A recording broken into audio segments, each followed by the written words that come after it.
Hi అండి, hello everyone. నేను మీ సుధారెడ్డి. ఈరోజు నేను మీకు జుట్టు ఊడిపోకుండా, ఊడిపోయిన జుట్టు తిరిగి వచ్చేలాగా, తెల్లగా జుట్టు మారకుండా ఎలాంటి ఆయిల్ వాడాలి అనేది నేను ఈ వీడియోలో మీకు చూపించబోతున్నాను. ముందుగా అయితే నేను స్టవ్ ఆన్ చేసుకుంటున్నానండి. ఒక బౌల్ పెట్టుకున్నాను. దాంట్లోకి పావు లీటర్ కొబ్బరి నూనె అయితే యాడ్ చేస్తున్నాను.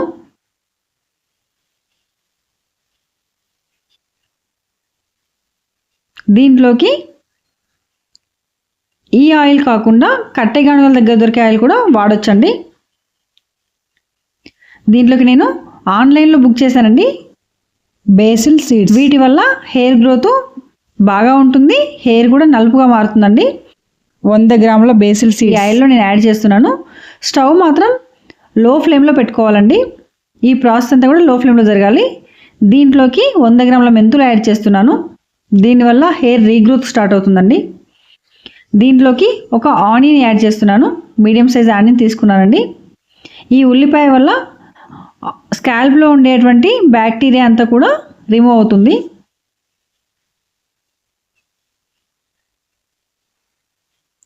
దీంట్లోకి 15 నుంచి 20 లవంగాలు యాడ్ చేస్తున్నానండి. ఈ ఆయిల్ యూజ్ చేయడం వల్ల జుట్టుకు సంబంధించిన ప్రతి ఒక్క సమస్య కూడా క్లియర్ అవుతుందండి. దీంట్లోకి ఒక కట్ట కరివేపాకు యాడ్ చేస్తున్నాను. దీంట్లోకి మందార ఆకులు తీసుకున్నానండి. ఇవి కూడా ఒక 2 గుప్పెలు తీసుకున్నాను. అన్నీ కట్ చేశానండి చిన్న చిన్నగా. పెద్దగా ఉంటే మగ్గడానికి కష్టం అవుతుందని అన్ని ముక్కలుగా కట్ చేసి దీంట్లో యాడ్ చేస్తున్నాను. ఇలా లో ఫ్లేమ్లో చేయడం వల్ల ఆయిల్ అనేది అబ్జర్వేషన్ ఎక్కువ ఉంటుందండి. దీంట్లోకి మందార మొగ్గలు యాడ్ చేస్తున్నాను. ఈ గింజలలో ఉండే రసం అంతా ఆయిల్లోకి స్లోగా వచ్చేస్తుంది. దీంట్లోకి ఇప్పుడు నేను ఆన్లైన్లో బుక్ చేశానండి. ఈ రోజ్మెరీ డ్రై లీవ్స్ అండి. ఇవి కూడా 100 గ్రాములు యాడ్ చేస్తున్నాను. ఇవి పెద్ద కాస్ట్ ఏమి ఉండవండి, అన్నీ మన బడ్జెట్లోనే దొరుకుతాయి. ఇవన్నీ కూడా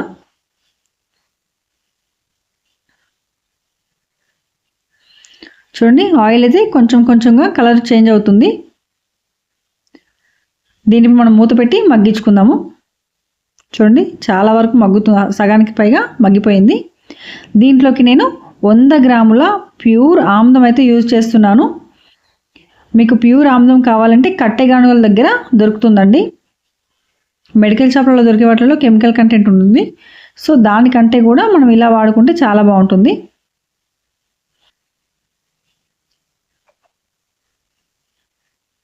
చూడండి, ఆయిల్ అనేది చాలా వరకు కలర్ చేంజ్ అవుతుంది.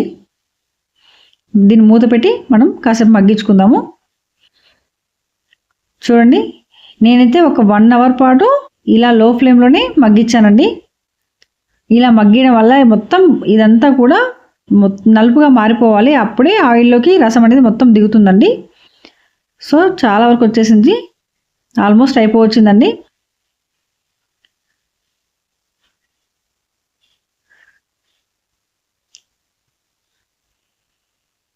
చూడండి, ఆయిల్ కలర్ మారిపోయింది ఆల్రెడీ. ఇప్పుడు మనం స్టవ్ ఆఫ్ చేసుకొని అది మొత్తం చల్లారనివ్వాలండి. మొత్తం చల్లారాక ఒక స్ట్రైనర్ తీసుకొని దాన్ని ఒక బౌల్లోకి ఫిల్టర్ చేసుకోవాలి. ఈ ఆయిల్ అంతా కూడా ఆ స్ట్రైనర్ తోటి మనం ఫిల్టర్ చేసుకోవాల్సి ఉంటుంది. చూడండి, ఇప్పుడు ఆయిల్ అంతా ఫిల్టర్ అయిపోయింది. దీన్ని ఒక గాజు సీసాలోకి నేను మార్చేస్తున్నాను. ఇలా గాజు సీసాలో స్టోర్ చేయడం వల్ల చాలా కాలం పాటు నిల్వ ఉంటుంది. మనకి కూడా ఎటువంటి సైడ్ ఎఫెక్ట్స్ ఉండవండి. చాలా బాగుంటుంది. ప్యూర్ ఆర్గానిక్ ఆయిల్ అండి ఇది కనుక ఖచ్చితంగా కంటిన్యూస్గా మీరు ఒక 3 మంత్స్ వాడారంటే మీకే రిజల్ట్ తెలుస్తుంది. అంత బాగుంటుంది. ఈ వీడియో కనుక నచ్చినట్లయితే లైక్ చేయండి, షేర్ చేయండి, సబ్స్క్రైబ్ చేయడం మాత్రం అస్సలు మర్చిపోవద్దు. ఇప్పటి వరకు నాకు సపోర్ట్ చేసిన వాళ్ళందరికీ కూడా చాలా చాలా చాలా చాలా థ్యాంక్స్ అండి.